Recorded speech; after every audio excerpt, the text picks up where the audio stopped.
Hola, buenas tardes. Mi nombre es Jesús Manuela Gajardo y voy a presentar el trabajo que lleva por título La banalidad del mal en tiempos de Wi-Fi, ética, odio y deshumanización digital. Esta reflexión se enmarca en una preocupación actual y urgente de cómo sujetos aparentemente ordinarios participan en dinámicas de odio y exclusión en los espacios digitales. Aquí yo me hago la pregunta de cómo es posible que estas prácticas violentas se vean como triviales o incluso muchas veces graciosas. Para abordar la pregunta que realizo, voy a recurrir a una articulación entre la filosofía política, la ética de la alteridad y la pedagogía crítica, tomando como pensadores a Hannah Arendt, Levinas, Stangen, Adorno y Melich, principalmente. Esta reflexión parte de una escena común, redes sociales plegadas de discursos agresivos, comentarios deshumanizantes, humor violento, que muchas veces está detrás. Personas que no se ven a sí mismas como responsables de nada. No hay maldad explícita, pero hay daño. No hay intenciones declaradas, pero sí hay consecuencias éticas. Para nombrar este fenómeno, en mi trabajo voy a proponer la siguiente pregunta. ¿Cómo es posible que sujetos ordinarios participen en dinámicas de odio digital sin percibirse a sí mismos como agentes del mal? Esta pregunta articula el corazón de la investigación. Hoy ya no basta con analizar el mal desde los actos extremos, sino que hay que pensarlo desde sus formas difusas, la cotidianidad y lo viral. En este sentido, la banalidad del mal, tal como lo propone Hannah Arendt, se vuelve profundamente útil. No basta con denunciar desde una perspectiva ética, necesitamos reaprender a responder. Aquí tomamos a lo que nos señala Levinas, donde plantea que la relación ética no nace de un acuerdo moral o de una norma racional, sino que de una interpelación directa del otro, de su fragilidad, de su rostro. Por eso, dentro del entorno digital, donde este rostro está ausente, se plantea un desafío radical al concepto ético. Esta presentación explora entonces cómo se banaliza el mal en entornos digitales y cuáles son las herramientas éticas y pedagógicas que pueden ayudar a resistirlo. En 1963, Hannah Arendt asistió al juicio de Adolf Eichmann, un funcionario nazi que era responsable de organizar los trenes de la deportación. Lo que más le impactó a la pensadora no fue el odio, ni el fanatismo, ni la absoluta falta de pensamiento. Eh, lo que le impactó fue este arrepentimiento o falta de pensamiento propiamente tal como pensamiento crítico. De ahí surge una de sus frases más citadas, donde ella dice, lo verdaderamente terrorífico de Eichmann no era su odio ni su crueldad, sino su negativa a pensar. No era estúpido, era irreflexivo. Y luego ella nos dice aún con más claridad, el mal puede hacerse sin maldad, desde una ignorancia cultivada o una obediencia sin juicio. Aquí Arendt propone una tesis que todavía incomoda. No todos los actos destructivos provienen del odio consciente. Algunos surgen de la suspensión del juicio ético. El problema no es solo lo que se hace, sino la renuncia a pensar en lo que se está haciendo. Esa lógica reaparece hoy en entornos digitales. Quien comparte un contenido racista o una broma que va a reforzar estereotipos muchas veces no lo hace con odio explícito, pero sí lo hace sin pensar, sin interrumpir esa cadena, sin mirar al otro. Y esa es la clave que aquí yo vengo a plantear. En el siglo XX el mal podía ser ejecutado por obediencia, hoy puede ser viralizado por esta misma irreflexión. Por eso pensar, como lo propone Haren, no es un lujo intelectual, es un acto ético fundamental. Es la única forma de resistir a esta banalidad del mal. Bettina Stangen, que ha analizado el tema de la banalidad del mal, ella nos plantea que esta banalidad no es inocencia. Después de Arendt, una de las críticas más importantes a esta tesis de la banalidad del mal vino de esta filósofa. Ella indaga a fondo los documentos y declaraciones de Eichmann previos al juicio. Lo que encontró va a cuestionar la idea de un burócrata irreflexivo y obediente. Según la pensadora, Eichmann no solo sabía lo que hacía, lo planificaba, lo justificaba y lo narraba con orgullo. Ella escribe, Eichmann tenía pensamiento estratégico, guardaba recortes, construía su relato. No era un engranaje sin conciencia, sino un autor de sí mismo. Y agrega con contundencia, se equivocan quienes lo vieron como un funcionario pasivo. Fue un ideólogo con convicciones profundas. Este matiz viene a ser crucial, porque lo que aparece aquí no es solo una banalidad del mal por irreflexión, sino una forma del mal más peligrosa aún, del mal que piensa, que se justifica, que se argumenta y se presenta como razonable. Esta reflexión nos sirve para mirar el hoy. En los entornos digitales muchos discursos de odio no son impulsivos ni ignorantes, sino que son planificados, racionalizados, difundidos estratégicamente. Hay sujetos que construyen relatos para legitimar su violencia, como vamos a analizar en los casos que siguen. Así, Stangen amplía la mirada de Arendt, nos recuerda que la racionalidad también puede ser un instrumento del mal, cuando ésta se pone al servicio de la ideología excluyente o del fanatismo tecnificado. Eh, Tollenes, o la irreflexión digital que le vamos a llamar, nos dice que no todo el mal digital proviene de sujetos ideologizados. Muchas veces su banalidad se expresa como indiferencia viral, como participación sin juicio, como rutina acrítica. Por eso, de aquí lo que se propone es una actualización digital de esta irreflexión. Tomando a Arendt nuevamente, eh, podemos plantear, en la esfera digital la banalidad del mal se actualiza como indiferencia viral. Un meme puede contener más violencia que un grito. En otras palabras, el daño puede venir sin intención explícita de dañar, simplemente por reproducir discursos que circulan e incluso sin detenerse a pensar en sus efectos. La ética desaparece cuando el pensamiento es reemplazado por el algoritmo.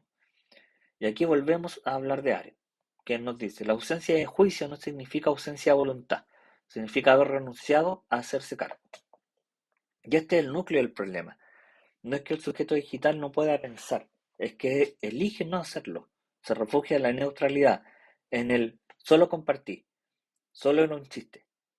Filósofos contemporáneos como Byung-Chul Han también han señalado cómo la viralidad interrumpe el juicio ético. En su lectura, los entornos digitales privilegian la rapidez y la reproducción por sobre la reflexión y la responsabilidad. De hecho, el autor nos dice que la viralidad elimina el momento del juicio ético. Pensar en este contexto se vuelve un acto de resistencia. Desde Levinas y la ética del rostro, vamos a tomar una dinámica de desresponsabilización, que es la propuesta ética de Manuel Libeneas, que nos va a ofrecer una alternativa radical. De hecho, él nos dice que la ética no nace de reglas, sino del encuentro con el otro, y ese encuentro se expresa en su rostro. De hecho, nos expresa, la relación ética es anterior a cualquier juicio, el rostro es lo que me impide matar, y añade, toda subjetividad es responsabilidad por el otro. En este marco, el rostro no es solo una imagen, sino que viene a ser la expresión de la vulnerabilidad del otro, que me convoca, que me llama y que me impide actuar con indiferencia. Y nos preguntamos, ¿pero qué ocurre en el espacio digital donde el rostro está ausente? Donde el otro es solo un nombre de usuario, una foto de perfil, una cifra de seguidores. Lo que ocurre es que se interrumpe esa relación ética. El otro deja de ser rostro y pasa a ser objeto, un tag, un avatar, un emoticón, etc. Levinas insiste, el rostro es lo que no puede reducirse a imagen. Por eso uno de los desafíos éticos del presente es restituir el rostro en lo digital, reaprender a mirar al otro más allá de la interfaz, más allá de los filtros, más allá del anonimato. Solo así es posible volver a responder, a implicarse, a dejar de ser espectadores del mal banal y empezar a ser sujetos éticos. Adorno y Melich, que nos van a plantear una perspectiva muy interesante desde una educación crítica y la sensibilidad ética. La banalidad del mal no solo debe analizarse en lo individual o en lo tecnológico, también exige una mirada crítica sobre los sistemas que forman subjetividades, la escuela, la familia, los medios, las instituciones educativas. De aquí la filosofía de la educación va a ser indispensable. Theodor Adorno, en sus reflexiones tras Auschwitz, insistió en que la barbarie no comienza con la violencia explícita, sino con la indiferencia cotidiana, con esa forma de educación que normaliza el sufrimiento ajeno, que enseña a competir, pero no a cuidar. De hecho, nos dice, la barbarie no comienza con el crimen, sino con la indiferencia cotidiana. En este punto, Adorno converge con la ética narrativa de Johann Carles Melich, quien propone una pedagogía no centrada en resultados, sino una fragilidad. Una pedagogía que no forma consumidores ni productores, sino sujetos sensibles ante el otro. De hecho, el autor nos dice, una pedagogía ética no forma productores eficientes, sino sujetos sensibles a la fragilidad ajena. Melich nos viene a recordar que el mayor fracaso educativo no es el bajo rendimiento, sino que la desconexión ética, el permitir que una persona crea que su vida no está unida a la de los demás. El mayor fracaso educativo es permitir que alguien crea que su vida no está unida a la vida del otro. Desde esta perspectiva, educar no es instruir, ni adiestrar, ni adoctrinar, ni preparar para el mercado. Educar es vincular, es hacer sentir la herida del otro como algo que nos concierne. Y en estos tiempos digitales, esto implica una tarea aún más compleja: educar para interrumpir la indiferencia viral, para resistir la lógica del clic automático y restaurar esta ética del otro y de la otredad, y volver a ver esta ética en el rostro del otro. Aquí vamos a tomar como ejemplo algunos casos que son llamativos de expresiones violentas y discursivas de odio. El caso del Paso en 2019, hasta aquí hemos visto cómo pega esta banalidad del mal en lo estructural, en lo simbólico y en lo educativo, pero es necesario también mirar, como les decía, estos casos reales donde se va a materializar. El caso de Patrick Crusius, autor del atentado del Paso en Texas en 2019, es paradigmático. Antes de asesinar a 23 personas en un supermercado, publicó un manifiesto en el foro 8chan donde afirmaba: estoy simplemente defendiendo mi cultura de una sustitución. No fue un acto impulsivo, tampoco era un manifiesto improvisado, sino que era una síntesis discursiva. Su manifiesto, como yo lo digo, fue una síntesis de discursos repetidos por medios políticos y foros digitales. Ruscio viene a encarnar esta versión contemporánea del mal racionalizado. Como señala Stangl, el mal también puede constituirse desde el cálculo, desde la lógica argumentativa, desde la autojustificación ideológica. Él sabía lo que hacía y además lo justificaba. Este caso nos obliga a pensar que la violencia no solo se banaliza por ignorancia o rutina, sino que puede surgir de una cultura compartida que normaliza ciertos discursos: xenofobia, supremacía racista, antifeminismo, etcétera, hasta volver aceptable. El caso de Utoya, el 2011, viene como antecedente directo del caso anterior, y es el ataque perpetrado por Anders Breivik en Noruega en 2011. Breivik asesinó a 77 personas, en su mayoría adolescentes, tras publicar un manifiesto de más de 1500 páginas. En él afirmaba: no soy un asesino, soy un guerrero que salva a Europa. Breivik no solo actúa con racionalidad, sino que buscó legitimar su acto con citas de autores, datos y argumentos políticos. Este es un ejemplo extremo de lo que podríamos llamar violencia racionalizada: el uso del pensamiento, de la argumentación, incluso de citas filosóficas o estadísticas para justificar el exterminio. Aquí el mal ya no es banal por irreflexivo, sino por espectacularmente razonado. Podemos traer a colación a Sigmund Bauman, que nos advierte que la modernidad produjo formas de violencia administrativa, tecnológica, sistemática, y que el pensamiento racional, despojado de ética, puede ser tan peligroso como la obediencia ciega. De hecho, él nos dice: la modernidad produce monstruos que actúan en nombre de la civilización. Breivik, como Crucius, no actúa solo, actuó respaldado por discursos, plataformas, narrativas y comunidades virtuales que comparten su ideología. El mal, entonces, no es solo individual, sino que es estructural, es narrativo y es colectivo. El caso de Daniel Zamudio en Chile ocurrió en 2012. Hasta ahora hemos abordado casos en contexto europeo y norteamericano, pero la lógica de la banalidad del mal también se expresa en nuestra propia historia reciente. El asesinato de Daniel Zamudio no fue solo un crimen brutal, fue el resultado de una larga cadena de deshumanización simbólica. Así lo expresa el informe de la Fundación Zamudio. Daniel no fue solo asesinado por sus agresores, fue deshumanizado por una cultura que toleró la homofobia durante décadas. Este punto es esencial. No basta con señalar a los agresores, hay que mirar el entramado cultural y discursivo que hizo posible este acto, que lo volvió pensable, incluso justificado en ciertos círculos. Aquí el mal no actúa con armas, sino con palabras, con humor homofóbico o con silencio institucional, con mensajes implícitos que legitiman la exclusión.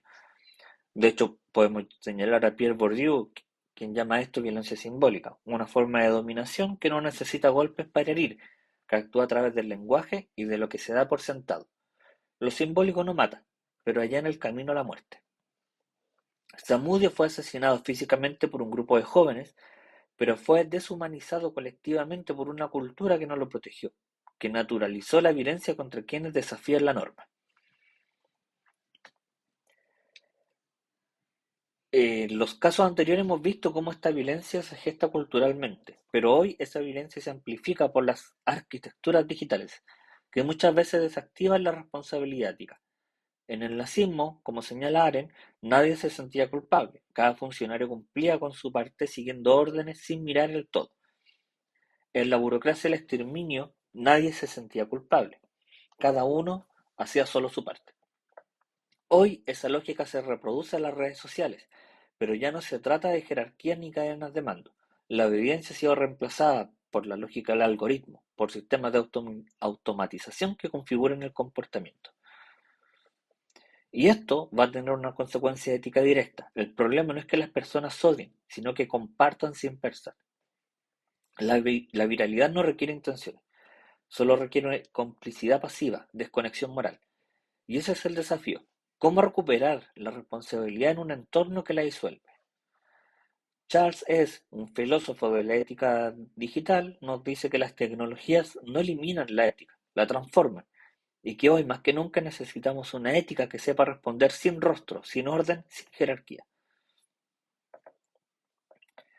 Y para cerrar, a lo largo de este recorrido hemos visto que el mal, hoy, ya no necesita grandes discursos ideológicos. A menudo se presenta como contenido neutral, compartido sin pensar, ejecutado sin mirar al otro. Esa es su banalidad y también su fuerza. Como nos dice Stenja, el mal actual no se disfraza de ideología, sino de contenido neutral. Su banalidad es su fuerza. Frente a esto propongo una ética digital que no parta de la norma, sino de la interrupción del automatismo. Como dice Melich, pensar es un acto ético, interrumpir la repetición, la obediencia, el algoritmo, el prejuicio. Pensar entonces no es un privilegio académico, es una forma de resistir al mal. Una ética digital debe apoyarse en cuatro pilares fundamentales. Pensamiento crítico, detenerse antes de compartir. Reconocimiento del otro, volver a mirar el rostro, aunque esté ausente. Responsabilidad intersubjetiva, asumir las consecuencias de nuestros actos comunicativos.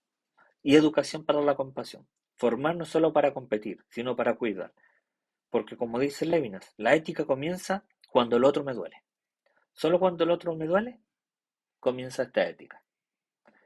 Y, por último, para que esto no se repita, tenemos aún un trabajo muy largo por delante. Muchas gracias.